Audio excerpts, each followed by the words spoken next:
দিনের শেষে প্র্যাকটিস এখনো চলছে আমাদের। সনয় ক্লাইম্ব করছে। হাঁটতে থাক, হাঁটতে হবে, শুধু হাঁটতে হবে, দাঁড়ানো যাবে না, ওখানে দাঁড়ালেই ফল হবে। হাঁটতে থাকো, প্রেশার দিয়ে হাঁটতে থাকো। ক্লাইম্বটা করে ফেলেছে।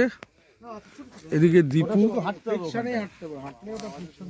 ওই জায়গাটার পরে পুরো ফ্রিকশনে চলতে হবে। দীপু ক্লাইম্ব করছে।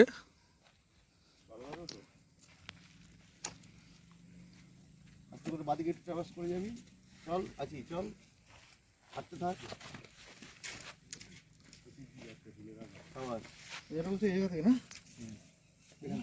এখান থেকে দীপু পৌঁছে গেছে। এইখান থেকে উঠবে, একদম দীপু বিষয়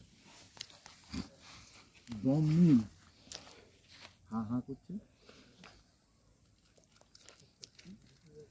এই যে এই যে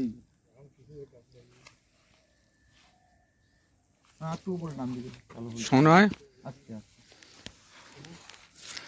এই হোলটা খুলে গেল আসবে না। আমাদের নতুন জায়গা,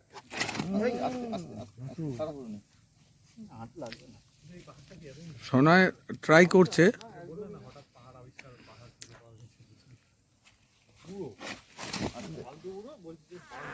একটু বেশি উঁচু দিচ্ছ ভিডিও হচ্ছে কিন্তু। হ্যাঁ, এতটা বড় স্টেজ বাপাটাকে ফিনিশিং করবে, ছবি তুলবে।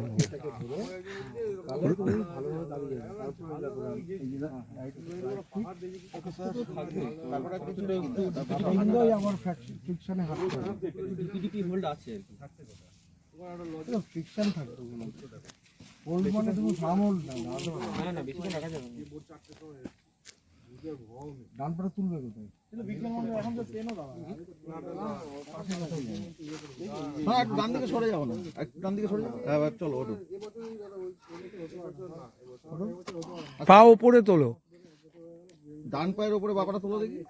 একটা ট্রেন দাঁড়ায় সন্ধ্যে 6টার সময়, এখন ট্রেন দাঁড়াচ্ছে অনেক উপরে ট্রেনে উঠে যেতে হবে, অনেক উপরে হয়ে যাচ্ছে। মানে এখানটা তাহলে আমার দৌড় মারতে হবে। না না, দৌড় মারতে হবে না, সেটা বেশি হয়ে যাবে। এটাতে পাওয়া যাবে। হ্যাঁ, এখানটা মানে গাজাপুরিতে ইয়ে করে ট্রেন দাঁড়ানো হচ্ছে না, ইয়ে শিডিউল টাইম অনুযায়ী এটা থাকবে না, এইদিকে কাট এটা থাকবে। পশ্চিমবঙ্গ বিজ্ঞান মঞ্চ আছে, ওরা তো এইসব